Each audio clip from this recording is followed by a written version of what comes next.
Look, I went through 5 years of veterinary college to know my trade. I know what I'm talking about. And he said, go and check it on your phone. So the vet storms off, goes outside the barn, looks up his mobile, comes back in looking really embarrassed, and he said, yeah, okay, I was looking up the wrong end.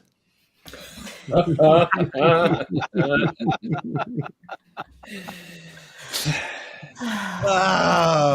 glad Eric is back, so I don't have to tell Good him.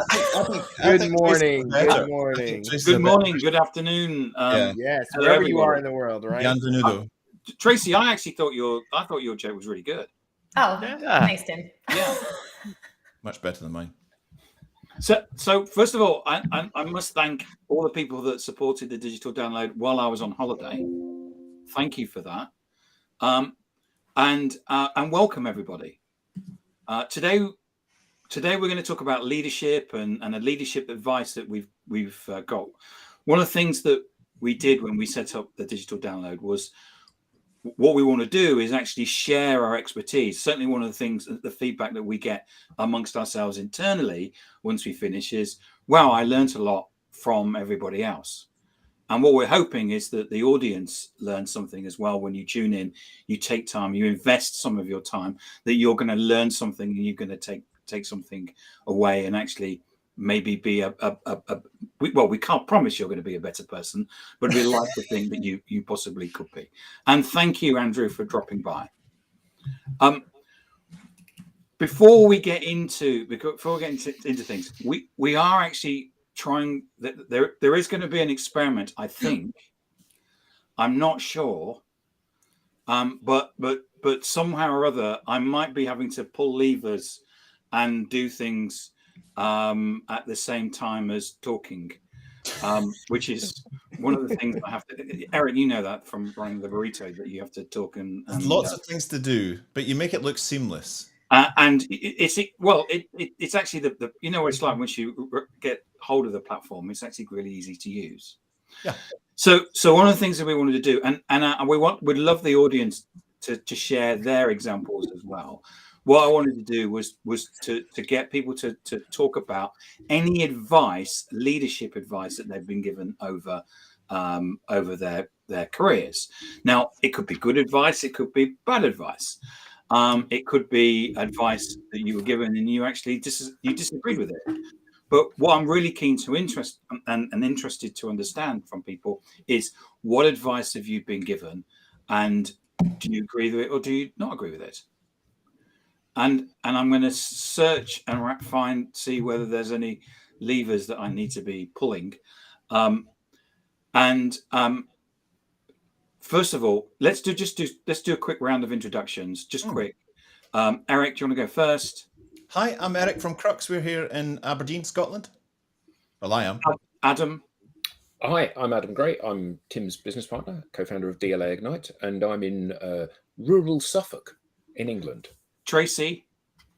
I am Tracy Borison. I am the Canadian arm of the Crux team, working in partnership with DLA Ignite, and I am in Calgary, Alberta, Canada.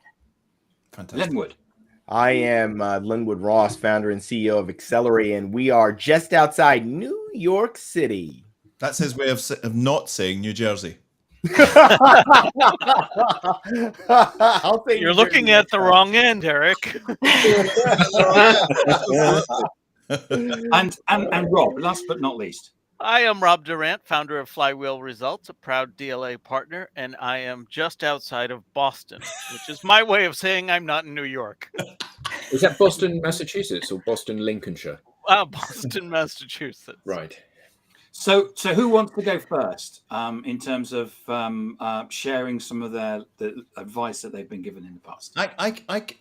If you're okay with it, I could do it, because when you put this out that you'd like to talk about this week, I was chuffed to bits because I'd put out a post about that very thing. So I could just recycle it. Not in any way to say that I've slackened off or recycling or anything, but that's exactly what I plan to do, if that's okay. Yeah, go ahead. May I welcome, I'm going to go with, well, in fact, that's my question, because I'm fascinated by pronouncing people's names properly. CU. That is, what's that? CU. CU. That's how you say it?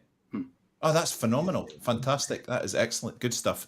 So yeah, always everyone deserves to have their name pronounced properly. And when you've got a very complicated name like Eric, people get it wrong all the time. People get it wrong all the time.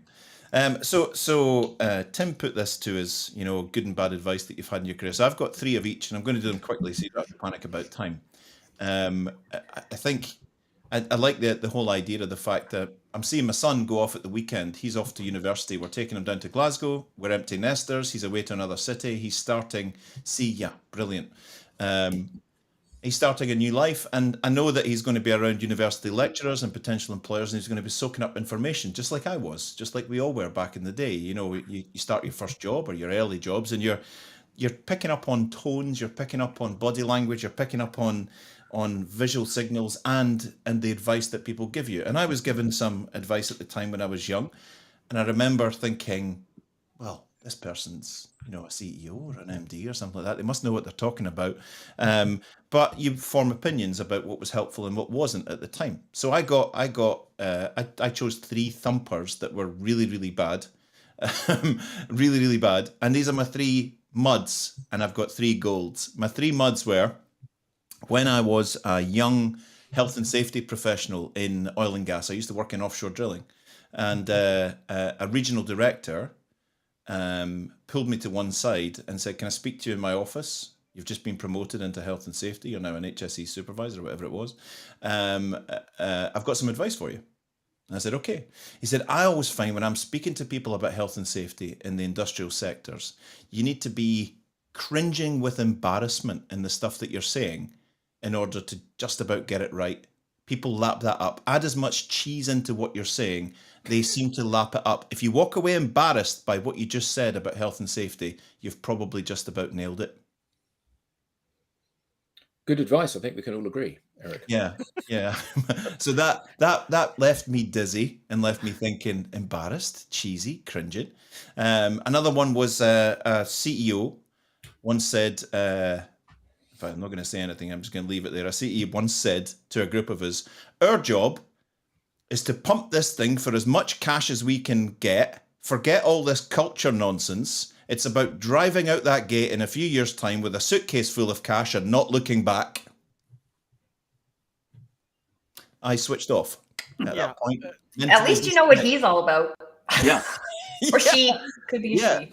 And it was at Or that point, they. at that point there was a little fissure occurred in the concrete, a little crack, and it was me deciding I don't want to be here anymore. I wanted Is that quiet quitting? Was that? Is that quiet quitting? Quiet quitting. Yeah, the little switch went from engaged and proud to I need to get out of here. I need to get out of here. A chairman once told me, "Don't get too close to the people here. Look upon them as expendable resources. We squeeze them, we make money from them. When we're done, we get new ones. That's how it works. Do what I do and keep your distance."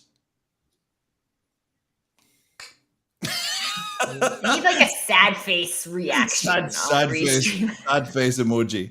And There's then- a remarkable number of people who operate in that way, though. Oh my goodness, yeah, absolutely. And then 3 bits of gold. So in every one of those 3 meetings, I left that room deflated. I left that room thinking I need to update my CV or resume, and I don't know why I would invest any more time in being here, because my values and my reason for doing what I do don't align anymore. So I had reached these horrendous crossroads, and of course you could see that permeate across the culture of the organization. Then 3 bits of gold. A managing director, when I was a young person changing roles, took me to one side and said, "Always think about reinventing yourself every few years. Don't get stuck in a rut. You've got lots to offer the world, as do all of us. You must always learn, move on and develop. Don't get stuck in one channel." And then the final thing that he said made me laugh out loud, and I didn't really understand at the time. He said, "Always think like Madonna." I was going to say you too.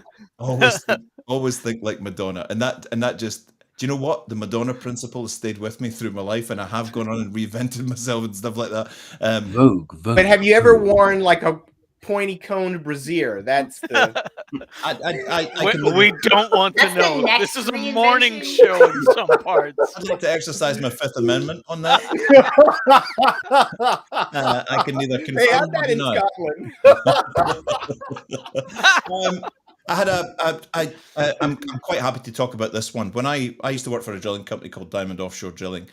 When I was a young kid and I first came on shore into the office, I used to walk upstairs in the morning and it was a picture. We were a Scottish division of an American company based in Houston, Texas, and there was a picture at the top of the stairs of one of the leaders in Houston.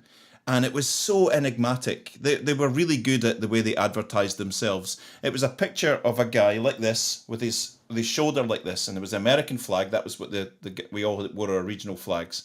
And he had his hard hat on, and it was greyed out, and this guy looked really grainy. And it had Diamond Offshore around the American flag, and it just said under the bottom of that, Ronnie James wears his heart on his sleeve. And I used to look at this every day. And then one day, Ronnie James came to be my manager. Right, and this guy he changed my life. Right, there's maybe 3 or 4 people that changed my life. Ronnie got in, he did his 100 days, and he started, getting in to do his thing. He moved to Scotland. One day, he sat me down and he said something that was so profound and very simple. I mean, these aren't like legendary tomes. He said, "Here's my view on leadership. We are a simple company. We've got big, heavy metal things that float in the water, and we've got people. The big metal things will go on and on and on. But the people are precious. Every one of them is a diamond and cannot be replaced. We can replace job titles. We can't replace people. We can't replace people. It's easy to replace a job title, but we can't replace the person. We need to invest in people and genuinely care for every single person that we touch like they were family members." And that's just, you walk out of that meeting thinking, I just don't want to leave here. I just don't want to, I want to be part of this. And I'm quite happy to say this as well. Derek Smith, CEO of Ramco Tubular, once said to me in a private meeting, "Our job as directors is to carry the burden of company management elegantly, like swans. The team should never feel the burden. Whether the weather is good or bad, it doesn't change the way we behave. We're always here to create a great team, to support them through thick and thin. We don't pass our burden as directors onto the team. We share it here. They don't feel it. We're here to support them and create magic." And I'm like, oh, this is fantastic. This is absolutely fantastic. And he lived by that. If the shareholders were putting pressure on, if the banks were putting pressure on, if the markets were heaving up and down, he said, we absorb all of that in here, and our behavior and the culture that we've set here. We don't go out there and sit down and go, it's a nightmare. The markets are what we maintain support, focus, culture, happiness, not in a silly way. If the boat's going down, he's not suddenly sitting there denying it. But there was that whole thing about, that's why we're here as directors. We absorb all of this stuff, the fiduciary responsibility, Tracy's favorite word, fiduciary. We absorb all that responsibility, we take it on our shoulders, and we go out there and we behave in such a way that just enhances the culture, doesn't degrade it.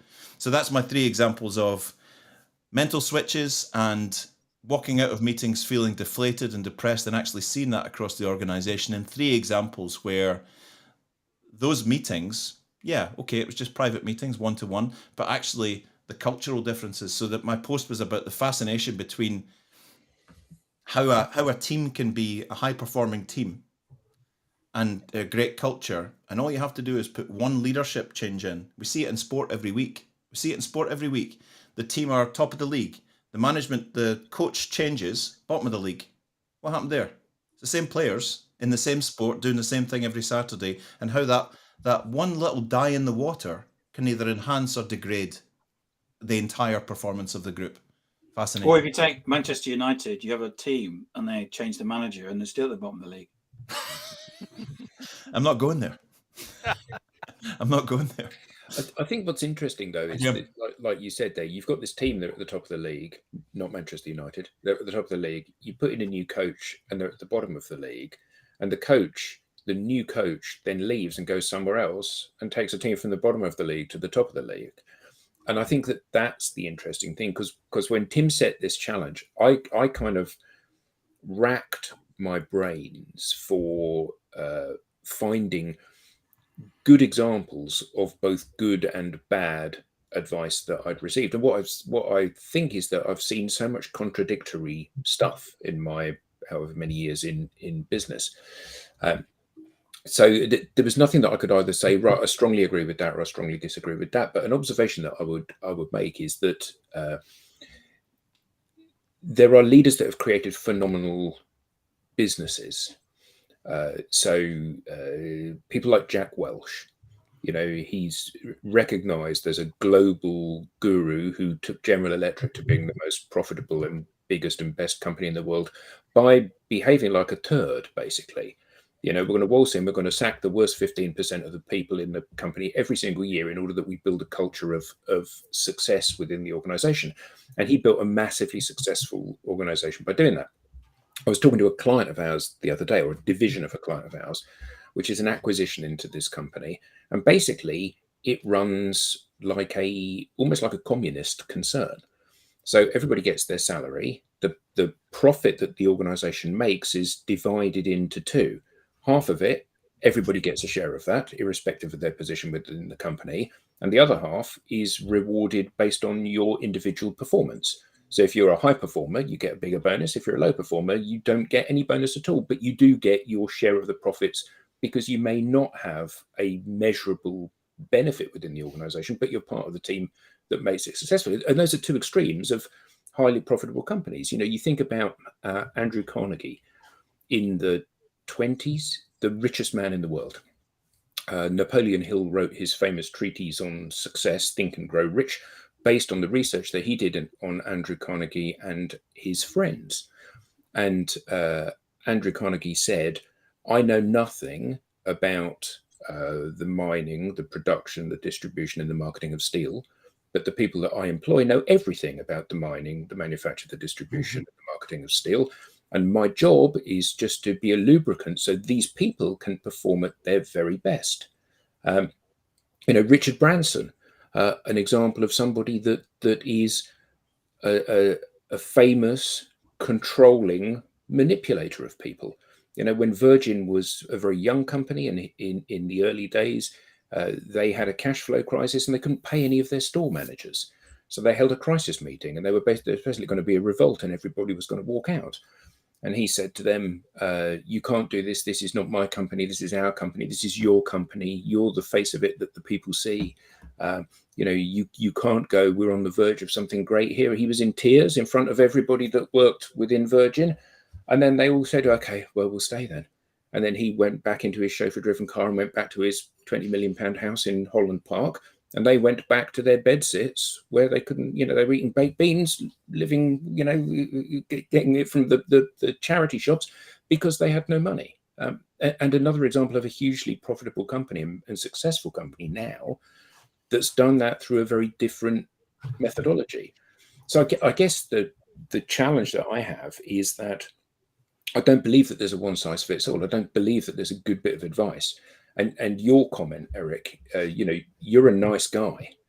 You went into these organizations, you worked there, you heard something like that which shocked you to your core because you thought, I don't want to be part of that. That doesn't align with my compass. And you thought to yourself, right, I'm off because I can't live in this environment. Tim and I have both worked at a company that was incredibly high pressured and hostile towards people within the organization. And it was all about numbers, not about, well, we're going to do something good in the world. We're going to change the world for the better. There was none of that vision. It was all about the spreadsheet. And I'm not saying that makes it good or bad. I'm just saying it makes it different to companies that have a very social conscience. So is there such a thing as good advice? Is there one unifying strategy that works for every organization that motivates people, or do we acknowledge that every person and every business is a different entity and requires different motivators, different strategies, different things that they do? I remember Tim said a while ago about our social strategy, which was you get in your swim lane and you don't look at other people, you just keep swimming.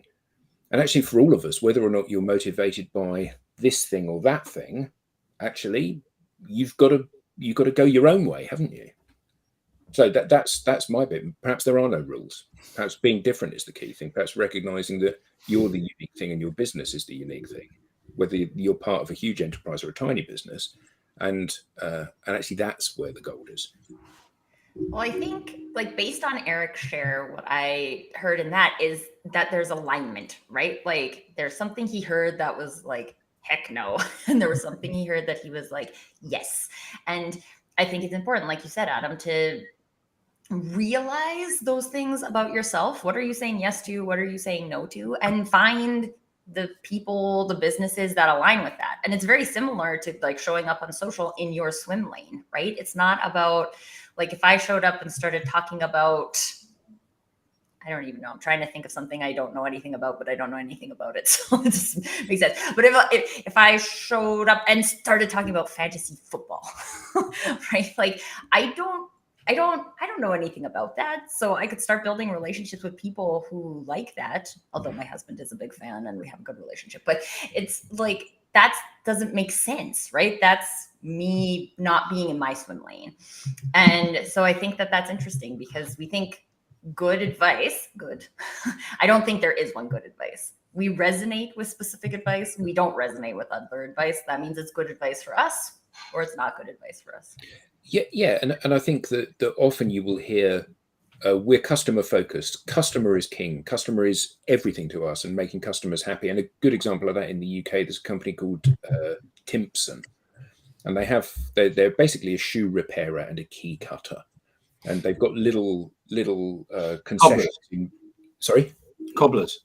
Yeah, that too. It's true.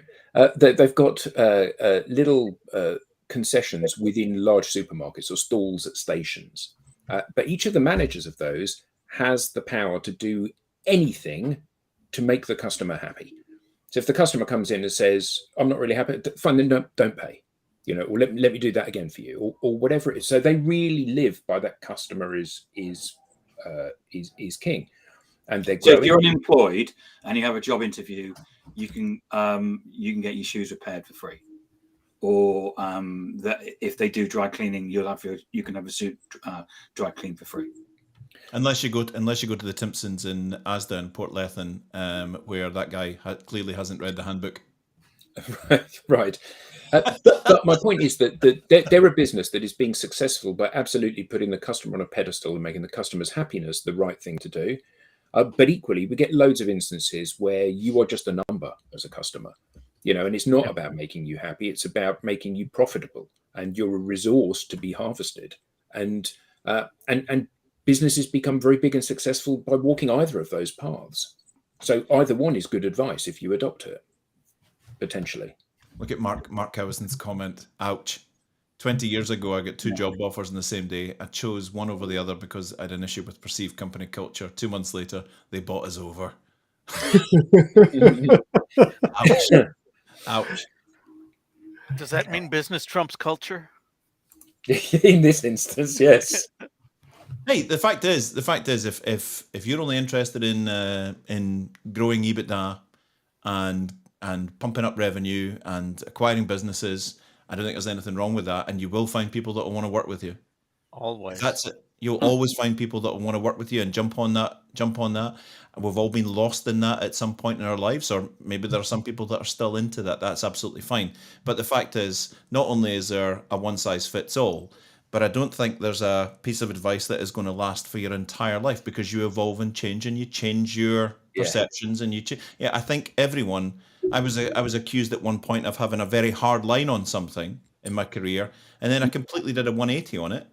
Because I had learned and had been educated, and I remember at a meeting, one of the directors stood up and said, so you found religion now, and that's it, and now you're just jumping on this bandwagon. Well, actually, everyone is allowed to change their mind. Everyone is allowed to change their mind. If you get enough evidence, enough education, you're allowed to change your mind. You're allowed to say, actually, I might have been off the mark here, and now I change my position on that. I think that's an acceptable part of life, right? Yeah, well, I think what happens is you grow, you mature. When I was a young attorney, well, not really that young, but mid-level attorney, where I was supervising junior attorneys, you can imagine that, there's the experiment. People... Sorry to butt in, Lenwood, but the experiment is currently I'm trying to get it I've been sent a screenshot. We are currently transmitting this into the metaverse. On a billboard. On a billboard. It's early days, but at 24 minutes 57 seconds, I can tell you that we're in the metaverse. We're in Philadelphia in the metaverse, aren't we? In Philadelphia, Yes, in the metaverse. in Philadelphia. Sorry, Lenwood, to Or put is it? I'm sorry, what? and I'm going to try and get the live version of it. Give me some time, but Oh my word! Brilliant. A I pigeon. feel like they're Voyager satellite. Yeah. This is can incredible. I just say it's one small step. Yes. I'm just getting news in here that a virtual pigeon's done its business. On Adam's forehead. It would appear that way. Sorry, Lenwood. Go ahead. Sorry. Let's see. What was I talking about? When you were a young attorney. You're a young attorney. I was a young attorney. I was a young attorney, and it was all about the work. Yeah. And getting the work done. And I did not give a toot about Well said. a young associate's, like I didn't care about their ego or whatever. I gave like the harsh truth, and my markups of their work reflected that. And but at the end of the process, on a transaction, on a deal, you know, I would talk to the associate about their experience. And you know, one guy said, you know, I really hated this experience, but I learned more doing this deal with you than I have as an attorney, because I was super focused on that. But over time, I realized that, you know, the experience matters. You can have that.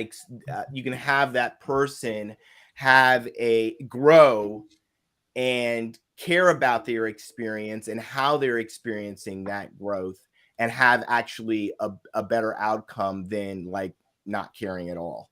Which ironically happened to me later on in my career, where I worked for an executive vice president who did not care 1 ounce about me. Nope. But it's amazing, right? The chairman that told me, treat people as a resource, we squeeze them, we make money out of them, and then they leave and we replace them. So that didn't sit too well with me. But his insight into overhead and investment was incredible. Absolutely incredible, because it's the only thing that they focused on, right? So I learned heaps from this guy on that, and that stayed with me for life. But the whole thing about people are just, you know, cans of beans that come in and we squeeze, and then they get exhausted and leave, and we keep turning it over. That's what it's about. That bit didn't sit well. So you know, horses for courses. I think you do have to give consideration, particularly today. I think it was maybe less important in the past because business didn't move quite as fast, okay, as it does today. But you do have to pay attention to macro trends that may affect the balance in terms of the number of people that buy into Victorian Factory Manager, or it's all about the P&L. And also, you have to pay attention to that. So I raise that because I do think that the pandemic experience has changed on a macro level, on a global level. It has changed belief systems about work and life. And so people are going to be a little bit more responsive to meaning and purpose, and less responsive to the chew them up and spit them out kind of culture.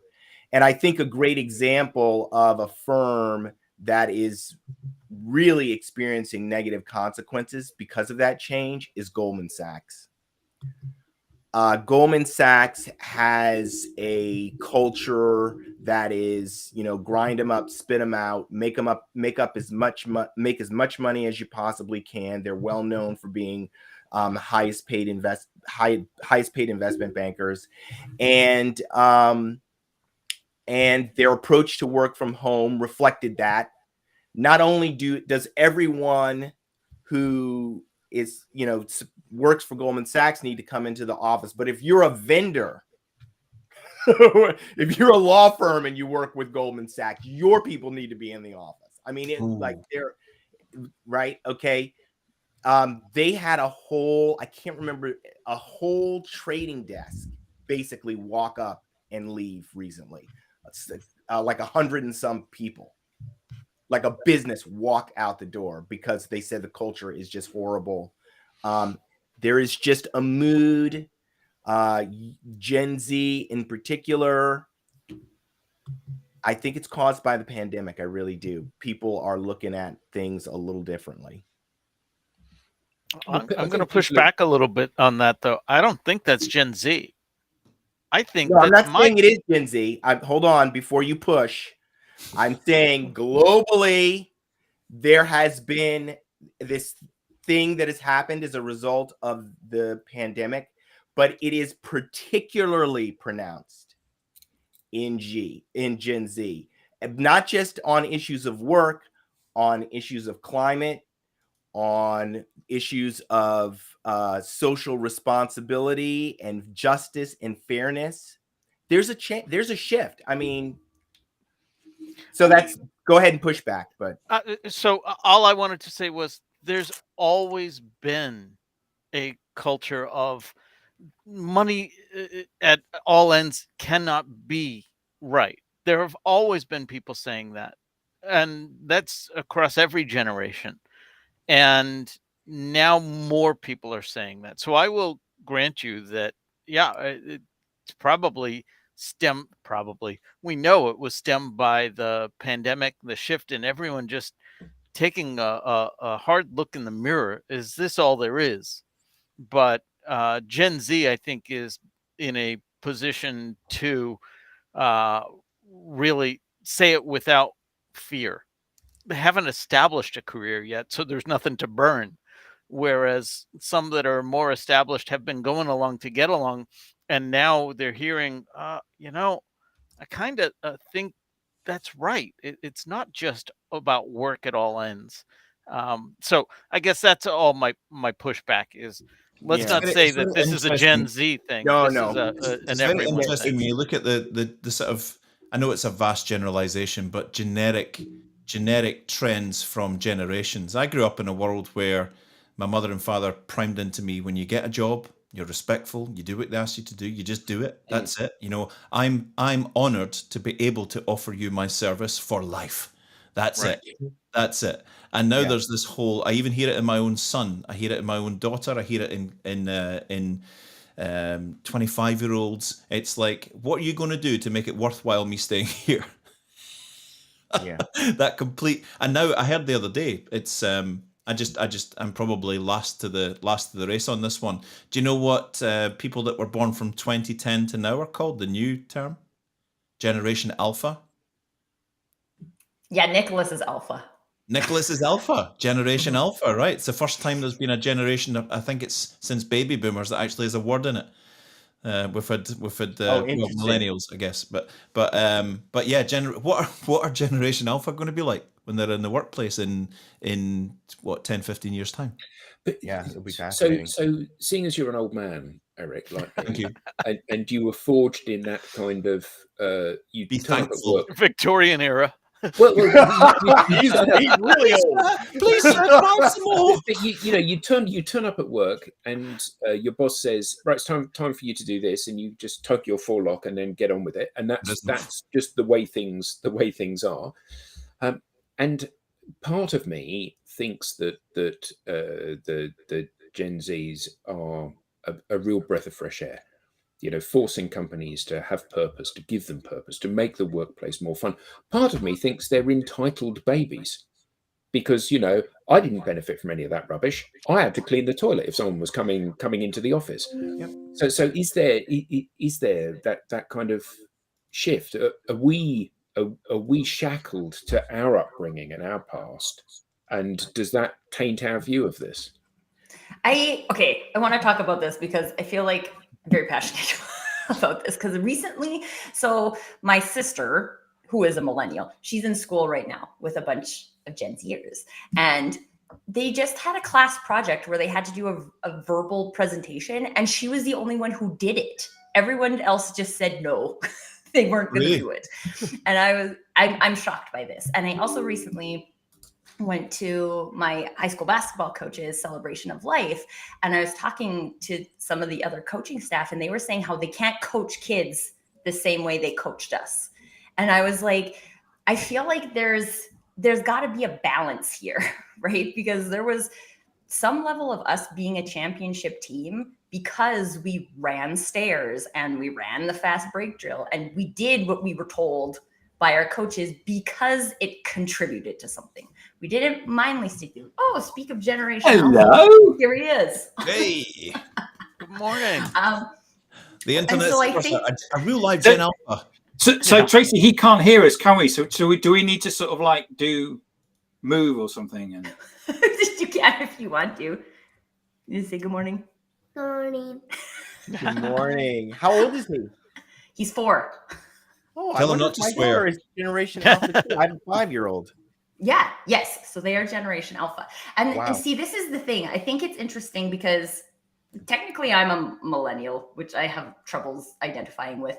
But there's good things. There's good things from business that we should keep. And there's new insights from the new generations that we should also keep. And it kind of goes back to always be like Madonna, right? It's a reinvention. It's a reinvention of business on saying like, okay, these things are important to business. These things are important to people. People operate the business. So how can we have a conversation about a place where these two things live together instead of saying that it has to be one or the other? Because I don't believe that it has to be one or the other. Quite Yeah, right. I mean, it's the Hear, thing hear. about it is that, you know, the time that we grew up in, or the time, you know, things move so much slower. And so I would say that there is the scale is tipped more in the favor of adaptability. So, you know, thinking about how things were and how they worked in the past and trying to apply those things today it's much harder, because social media and digital technologies has made things so transparent. Things move so quickly. It's really hard to it's really, I mean, for lack of a better way of saying it, it's really hard to pull one over on people. Everyone is so in tune with what's going on. And I think that, you know, something like best practices it used to be all about best practices. Now, business moves too fast for best practice. If you wait for best practices, that means you're way behind. Right? If we've gotten to a point where there is a best practice, the business moves so quickly today.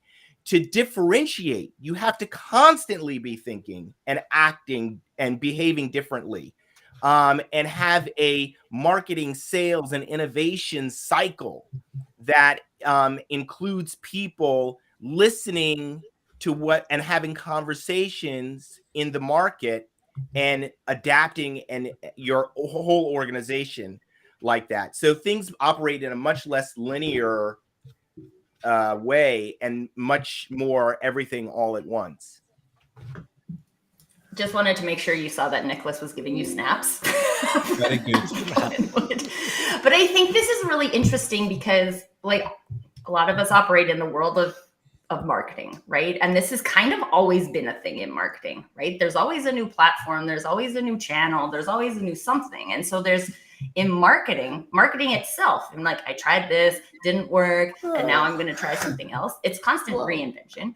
And so it really is just, there is a mentality shift there from the like hard benefits of systematization and protocol and processes to incorporating, how do I stay top of market? How do I incorporate these things? How do we have ongoing conversations that aren't just about how am I going to now take this information and systematize it?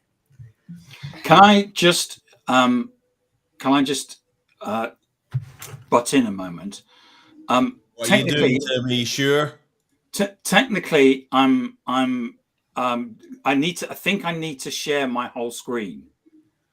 Okay. So I'm going to share my whole screen, and then I'm going to, so I won't then be able to see what's on there. So you need to kind of tell me whether it's happening or not. So let me share my whole screen, and then I'm going to go here, and then you should see the metaverse. Oh, is that what you can see? Yeah. So whereabouts are you? So I'm in the tech center. Okay. And if you turn in the tech center, that's us up on the wall. Man alive, we're in the tech center. I'll come and join you.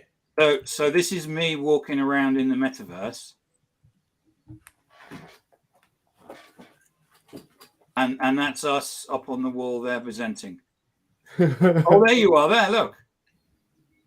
Hello, mate. Adam Gray. Rob Durant. And I've sent you all other guys, or you all had to do it. The problem, Tracy, is you've got to download quite a big app.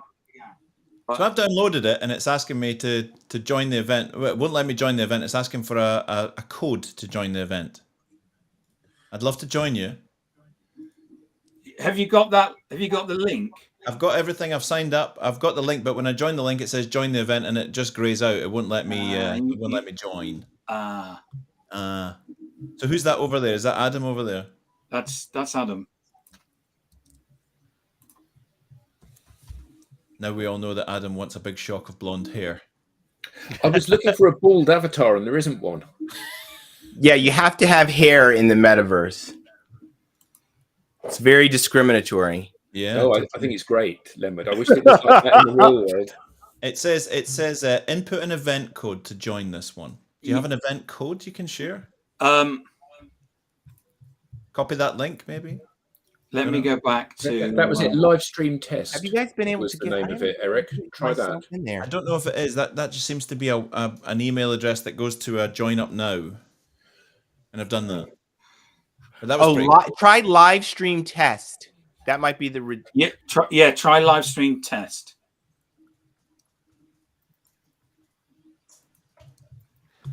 All one word, or live stream all one word, then test. All one word. So I forwarded you the so just for background for people, we've been talking to Ethan Berg at Agora World, and he got us showed us some stuff yesterday around the metaverse. We just said, could you do the digital download in it? And he said, well, we could at least project you down into one of the rooms, and then you can share it. So that's what we've been doing. That's pretty cool. Have you tried it, Eric? I think I'm in. Does Eric Doyle has entered the room? So Eric, you need to look for the room, which is the tech center. Right. Okay. This is very cool. So tech center is through that way. I'll come in and join you. I haven't done anything with my avatar yet, so I might actually just be. This is incredible. You won't be naked, don't worry. I can see you guys. I can see you. I'll go on mute. Can I shoot you? This isn't that kind of realm. I must say that I do think that the bit that Eric's just walked through does look a bit like the Palace of Versailles, doesn't it? It does, very much so. Yes, it does, yeah. I don't know what's going on. I can't get. Neither can't- does the I- rest there we of go, the there we go. audience, Lenwood. No, I'm in good shape now. It just took me. I couldn't get the. I should have launched this before.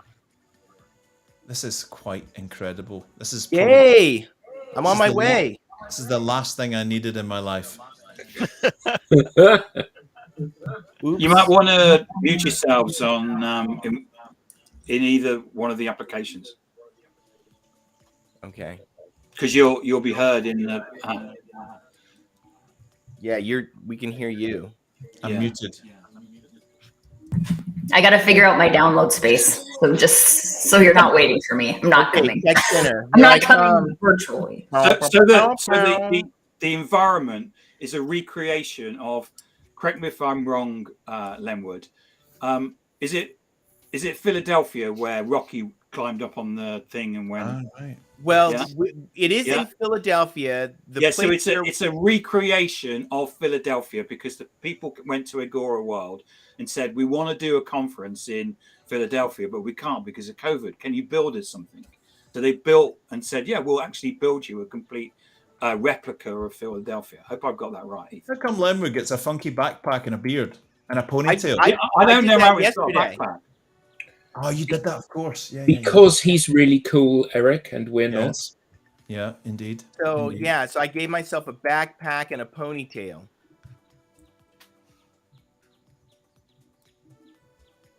So can you Someone has show a this nice again, shirt. Tim? Because it's probably quite boring TV for anyone who's watching this. Yeah, I know, right?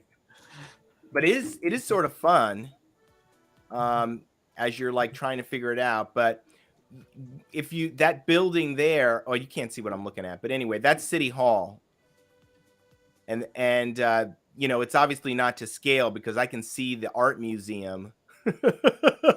You cannot see the art museum from City Hall in Philadelphia, but in Agora World, they're right across the street.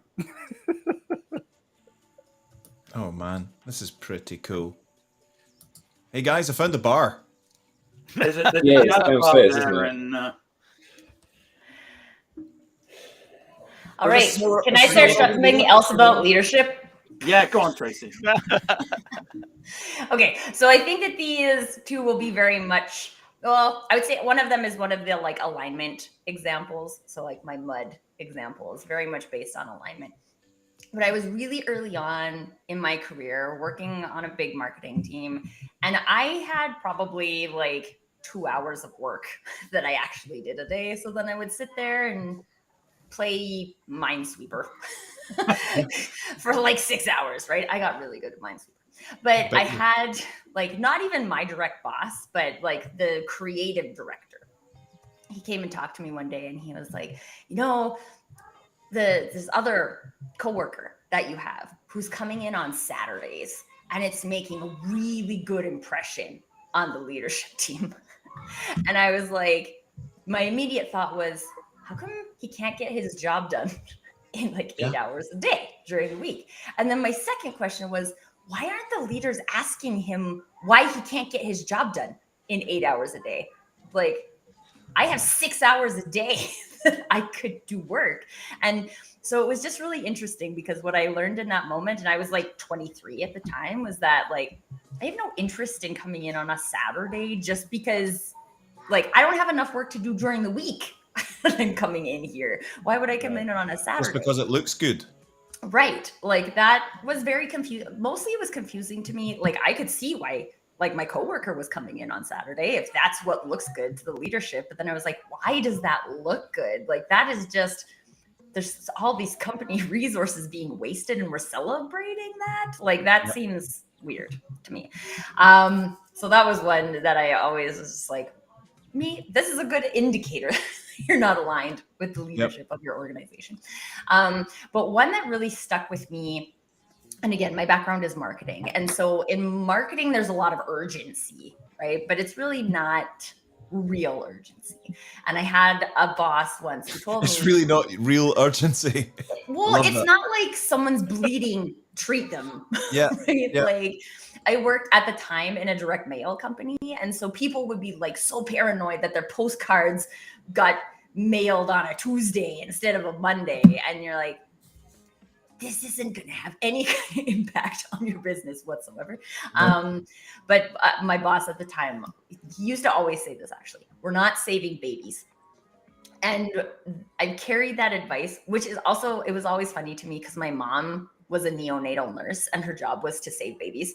But we in the marketing industry, not saving babies, right? And I've said that to my team multiple times because there's a lot of fake urgency in the business world, and we're not saving babies. If this happens 2 hours from now instead of right now, most of the time, it's not going to make a difference. So that advice has really helped me just to gauge what is urgent and important.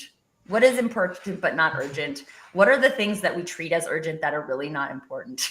It's been like that good measure of, if I was saying this,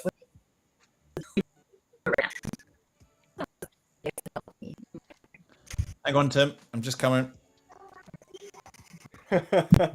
I'll share with you a story from my work experience, which goes to meaning and purpose. I was working for a children's specialty retailer, and I was doing kind of I mean, I'm generally a hard worker, but I didn't have a deep connection really with the brand until the founder and CEO of the company shared his vision for what we were doing in the company.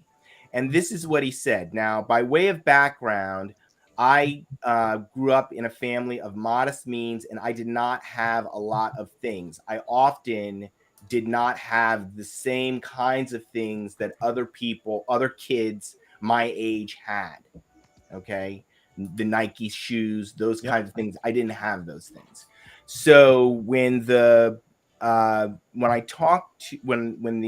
CEO of Ezra Daba of the Children's Place said to me, our mission is to make the very best accessible to all children, that really hit me right in the heart, right? Because what he's saying is we want to make fashionable clothing affordable for any kid. And I mean, they're selling pants for like $7, stuff like that. That changed my whole motivation really for the business. And I actually came to love that business because it was no longer just about the sourcing that's going on in Asia and cash management and tax and all these things that I had responsibility for helping manage. I was able to connect that to the end result, which is we're making this really great clothing available to kids who might not be able to afford some of the higher end kinds of brand type stuff. So that's just a story about how a founder or a CEO's vision and the mission of the organization can really change things for someone who is not related to designing the clothes or figuring out the merchandising or the marketing, but someone who's in legal, dealing with the credit facility that for the business. But I think that goes back to alignment, don't you think, Lenwood? Because like he said that, and that was just something that it's like he gave you something to believe in, and you were like, yes. And he probably said lots of things that were just things, but in that moment, he gave you something to believe in. And I think that is kind of in all of the things we've talked about today, that's the indicator of good advice, is that this is something I can believe in. And then I can give it as advice because I believe in it. The thing about it is, and I agree, that alignment from the shared values, shared purpose. Today, what we can do with technology is to get a heart-to-heart connection that flows through employees to your customers. And that is what's going to grab them and keep them loyal and make them want to buy from you. because there are so many choices and there's so much noise. You have to grab the emotions of the customer. You have to grab the emotions of the employee and get everyone flowing in an aligned way. It's a heart-to-heart, human-to-human connection. That's the way that organizations will differentiate. I'd agree, Lenwood. Yeah. Tim would have said that with anything because he's currently buying property in the metaverse. Doing a deal.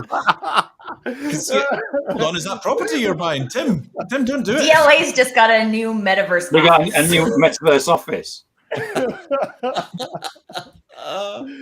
It's a good view over Central Park, isn't it? Yeah, absolutely. For virtually nothing. Yeah.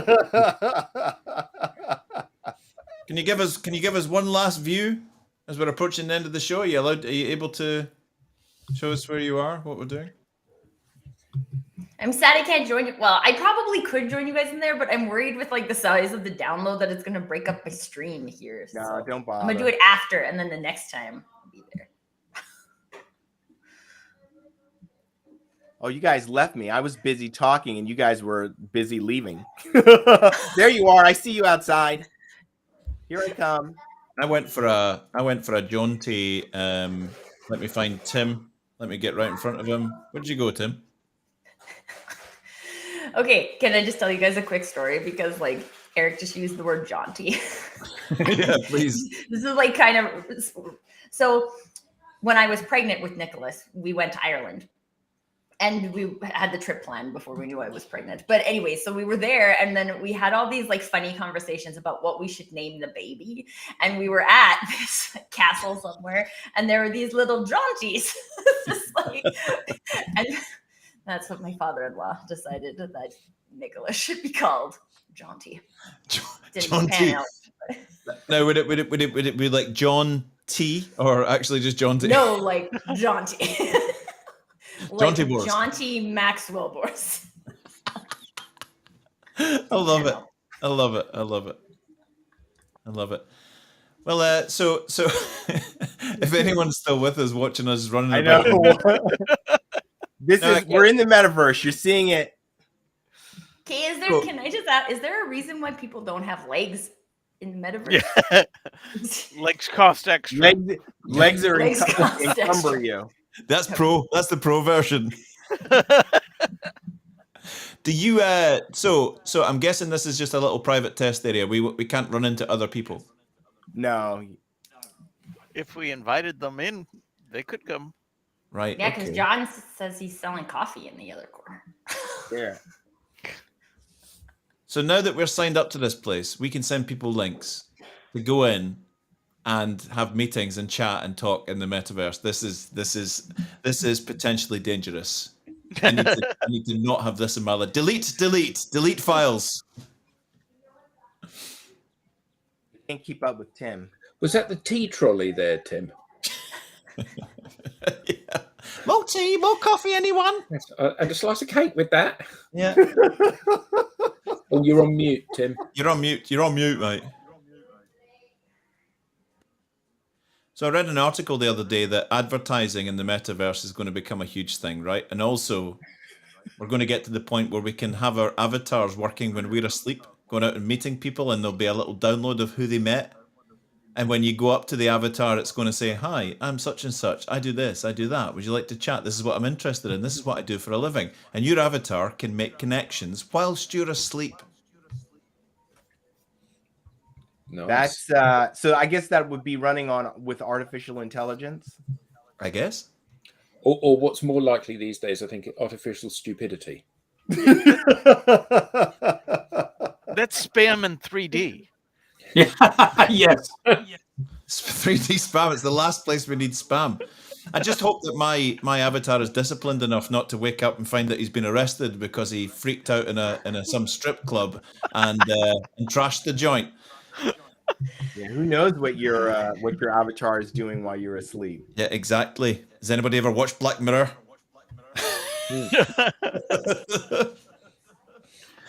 So we did a little experiment. I hope people, we hope they weren't bored with us walking around in the metaverse. We just wanted to try something out, and I hope you enjoyed it and saw that there's an opportunity there. We may do something later on in the metaverse. We haven't decided yet. We just wanted to do a little experiment. But again, thanks for all the debate about management advice. I think it's, we've all learned something, and I think there's something that we could all take away. And again, thanks to everybody that's interacted. It's always fantastic to see the comments and the discussion that's going on. For me, it makes it, Oh yeah, Absolutely. Absolutely. So thank you. And thank you to Ethan and Agora World. Thank you so much, Ethan, guys. Thanks. Thank you. Bye. Have a great Thanks, weekend, everybody. everybody. Bye, everyone.